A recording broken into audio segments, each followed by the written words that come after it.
Okay, students, so we will be talking about the cytoskeleton today.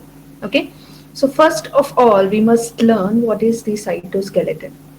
Now, if you take a look at this term, it is composed of two words, cyto and then skeleton. The word cyto means cell. So we will be talking about basically the components, especially these are proteins actually, that are analogous to the skeletal system of your body, right? So your skeletal, as you can see here in this figure also, okay, and this represents the human skeleton, and the way the skeletal system behaves for your body, it provides shape to it.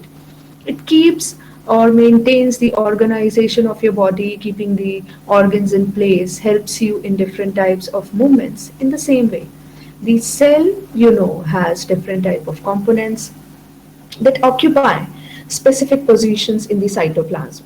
And then within the cell, a number of cellular movements are known. So in the same way, the cell is also composed of a number of different type of proteins that actually help in cell locomotion as well as maintain its shape and internal organization. So the cytoplasm contains a complex network of filaments and microtubules which form a structural framework known as the cytoskeleton.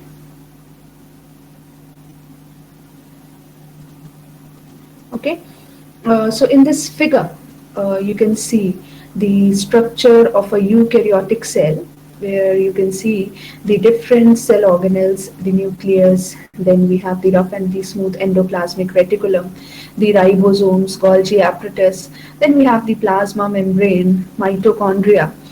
And you can see, if you take a look at a very different diagram of a eukaryotic cell also, then you'll see all these organelles like the nucleus or the other organelles, mitochondria, be it Golgi, they are represented at a specific place in the cytoplasm, right? That is, they have their own organization. They have their own membranes, because endomembrane system is a characteristic of eukaryotic cells. And the plasma membrane is also held in place. It is strong. It is tough.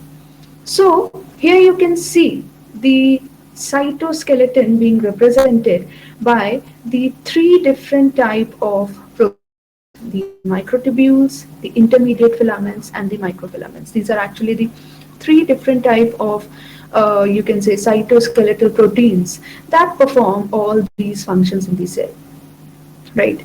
They maintain the organization of the cell. And as we will proceed in this lecture, you'll learn about their structures, their functions, and what is the difference between their roles, or what different roles they actually play in maintaining all these properties in living cells. So we'll start with the introduction. So the cytoskeleton is an integral cell component present in all cells except most bacterial species. It is the basic unit of cell maintaining its structural integrity. I have told you that just imagine that if somebody just collapses your skeletal system, what is going to happen to your body?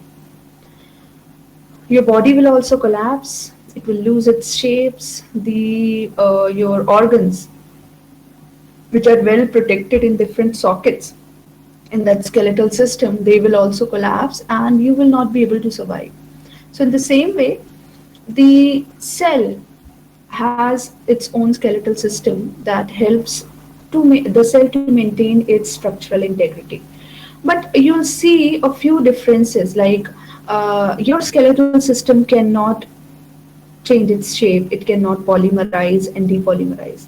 But if you will learn and if you understand the cytoskeleton, that is the skeletal system, or if you learn about all these proteins in the cell, you'll see that they are very different, right? They can change their organization depending upon different situations, different phases of the cell cycle, and in that particular moment, right, what is the need of the cell, you'll see how they change. So we'll learn about all this as we move ahead in the class. Now, while the cytoplasm is the semi-fluid substance that fills the space between the nucleus and the cell membrane that holds all of the organelles in suspension, the cytoskeleton is what holds the organelles in place. We have learned about the properties of cytoplasm, where you have seen that, you've understood that it is actually providing that space to all those cell organelles to be present there, right? But I mean, the cell cytoskeleton actually holds all those cell organelles in their specific locations. Okay, and apart from holding these organelles in place, it also aids in different type of cell movements. So what are these different type of cell movements? You learn in their functions, and once you learn more about cytology, molecular cytology, you'll see how important these cytoskeletal proteins are during cell division, during cell plate formation, or movement of components within different compartments of the cell.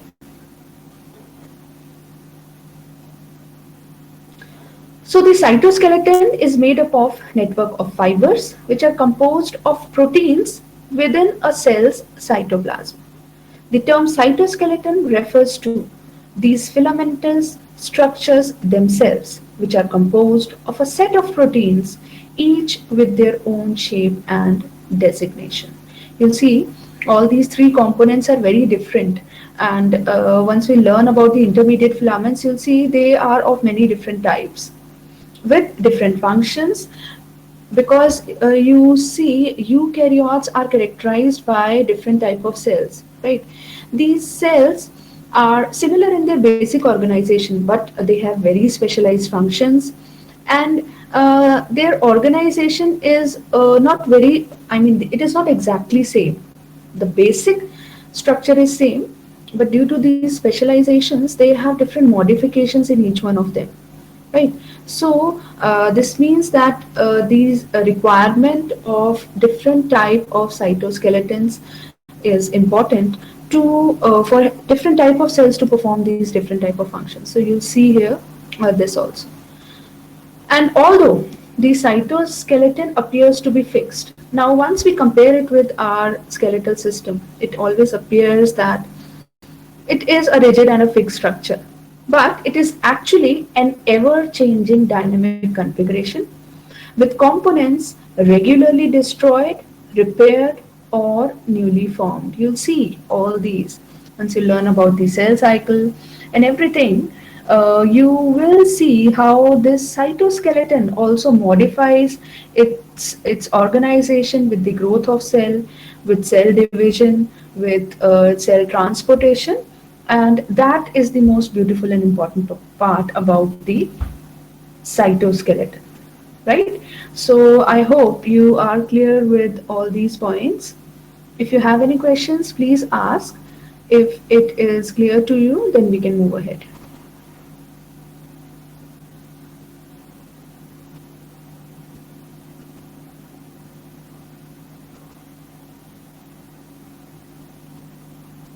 Okay, Chavi, Deepshikha, Diksha, Niharika, Palak, Ritu, Shraddha.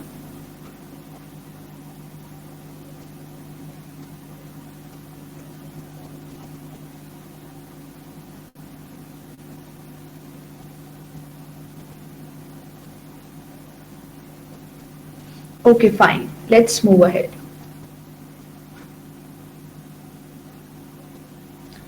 So now we must talk of the general functions that are common to all the cytoskeletal proteins, right? We'll take up each and every type of the cytoskeletal protein separately also.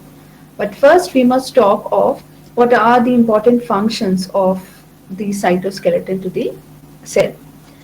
The first and foremost thing that it imparts the cell shape, okay, and it provides protection by resistance to deformation. Of course, it protects all the cellular structures, especially your membranes. It can actively contract, deforming the cell and its environment, allowing cells to migrate. Now, there are certain cells that can migrate, right? Like cells of the immune system. Once you learn about all those cells, you'll see these cellular movements are important for cell to cell contact, cell to cell interaction. And in that case, you'll see it provides shape to the cell. I mean, we must understand that it is not very rigid. If a cell has to migrate and move, then the cytoskeleton can deform also and allow the cell to move according to its environment. It is involved in cell signaling pathways. Now, cytoskeleton, apart from performing all these functions like maintaining cell shape and transport or movements, it since it is, I mean, it is in connection with the plasma membrane, right? Once we have learned about the structure and function of the plasma membrane, you've seen that membrane plays a very important role in cell to cell communication because it is the outermost boundary. And if you remember the diagram of the cell membrane, you must have seen that this cytoskeleton, it is in contact with the membrane, right? So basically, once you learn about cell to cell signaling, that is where cells interact to one another, and any stimulus, it can pass on a message within a cell, you'll see that the cytoskeleton also plays a very important role in it. So therefore it is involved in cell signaling pathways also.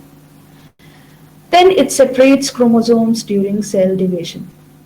You must be aware of a very common term, that is the spindle fibers. Everyone, have you heard this term, the spindle fibers?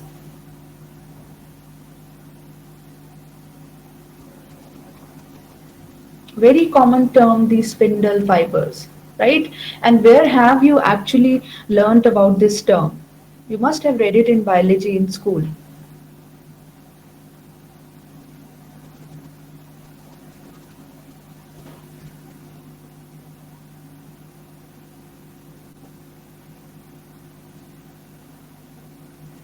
Right, you have, Shraddha says, cell division.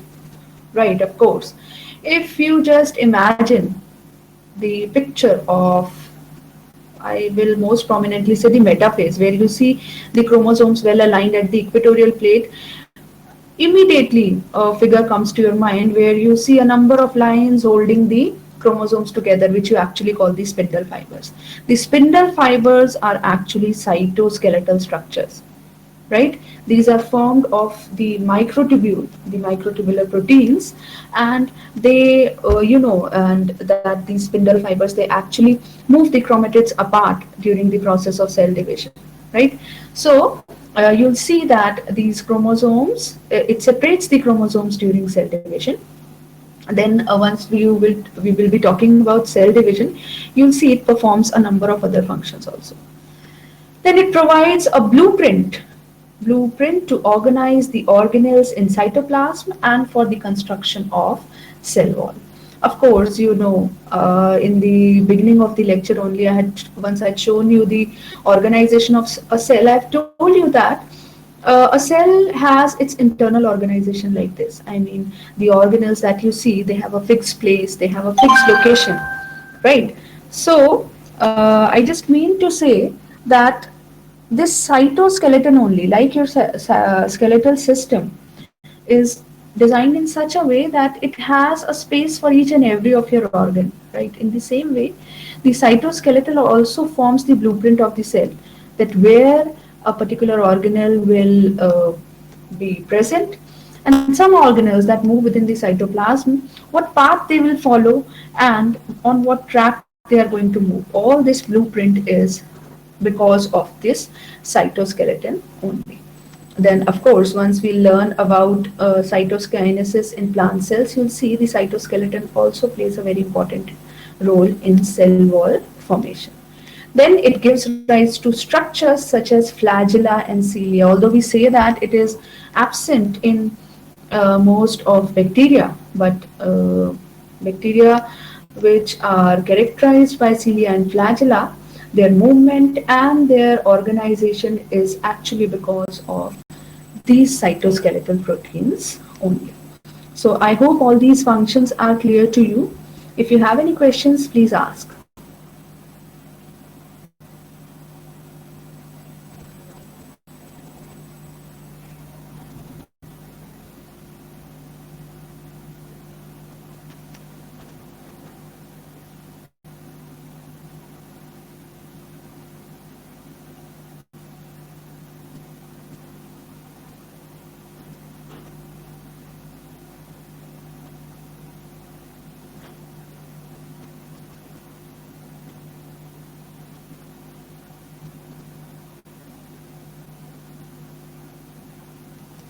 Okay, fine. Let's move ahead and talk about the eukaryotic cytoskeleton, right? So the eukaryotic cytoskeleton is made up of three structures, each with their own design and function, and these are microfilaments, intermediate filaments, and microtubules. So we'll learn about all these proteins one by one.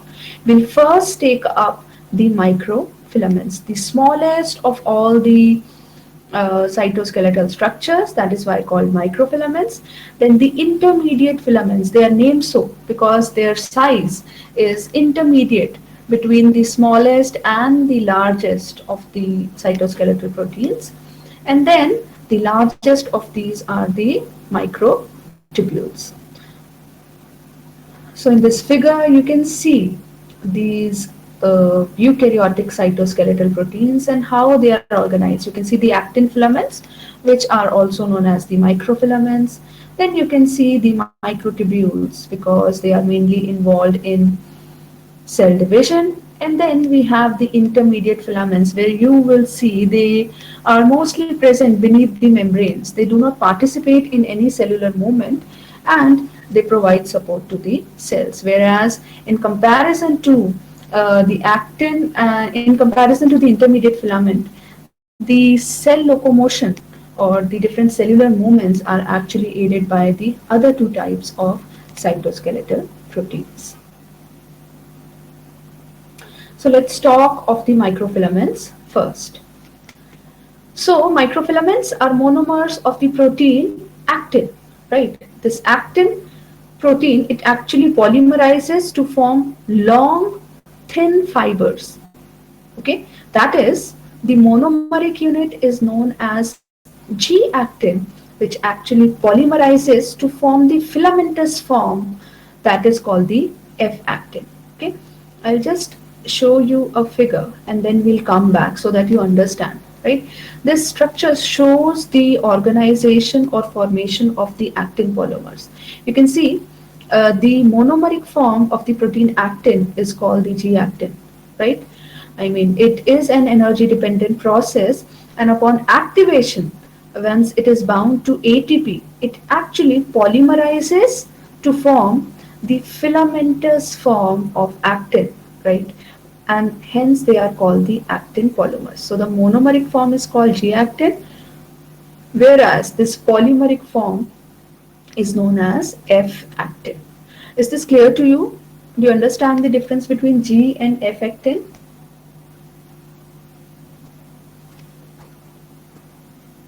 Okay, actin itself is a protein, but once it forms polymers, right, it is known as F-actin. Okay, these are about 7 nanometer in diameter and being the thinnest of the cytoskeletal filaments are also called microfilaments. They represent the active or motile part of the cytoskeleton. That is, they participate in cellular movements. These are found in the cortical regions of the cell beneath the plasma membrane, as you have already seen in the figure that I had shown you, and they extend into cell processes involving movement. The concentration of actin in the body's non-muscle cells actually adds up to 10% of net protein. If we talk of muscle cells, once we talk of muscles contraction, okay, then we always talk of actin and myosin. So you can understand its concentration in muscle cells is very high. It is a very important protein. But if we talk about the non-muscle cells, it forms 10% of the net protein. There are three types of actin filaments, alpha, beta, and gamma, of which only alpha is found in muscle cells. The other type of actins that you see in non-muscle cells are mainly dominated by the beta and the gamma actin. So here again you can see the monomeric and the polymeric form of actin, right? This G form is known as actin or simply G-actin, and the polymeric form is called F-actin or simply the microfilaments. Now, if we talk about the functions of the actin filaments, they form a band just beneath the plasma membrane that provides mechanical strength to the cell. I just go back to that diagram because this point is coming again and again. Here you can see. Okay, if we take this to be the outermost boundary of the cell, you see they form this network that actually provides support to the cells, okay, that provides mechanical strength to the cell. Then these link transmembrane proteins to cytoplasmic proteins. Now, do you remember these transmembrane proteins? We have talked about these proteins once we were talking about the structure of the plasma membrane or the membrane proteins. I told you these are the proteins that span the lipid bilayer, that cross both the layers of the lipid bilayer. And so this cytoskeleton connects these transmembrane proteins to the proteins that are present in the cytoplasm. That is why it is able to participate in cell-to-cell communication and cell signaling. Then it separates dividing animal cells during cytokinesis. Okay. Once we'll move to cell division and you learn the mechanism of cytokinesis, you'll see that in animal cells, right, a process called furrowing occurs where actin and myosin, they form a ring that invaginates and divides the cell into two. So these actin filaments play a very important role there during the process of cytokinesis. Then these generate cytoplasmic streaming also in some cells.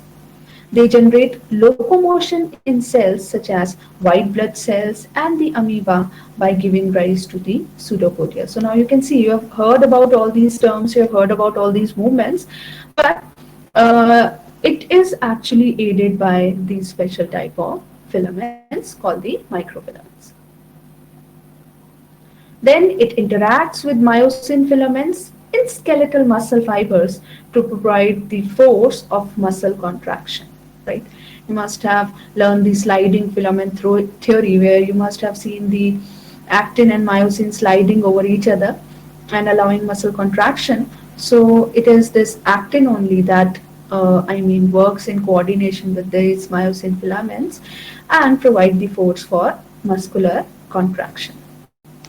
Then they are also involved in movements associated with furrow formation in cell division. This I had just discussed with you, and we'll learn its detailed mechanism once we talk of the cytokinesis. Then these are responsible for cytoplasmic streaming in plant cells and cell migration during embryonic development. So these are the major functions of the microfilaments that is important to cell. And we will talk about the intermediate filaments and the microtubules in the next part. So I hope this is clear to all of you. If you have any questions, please type your questions. If you do not have any questions, we'll move ahead.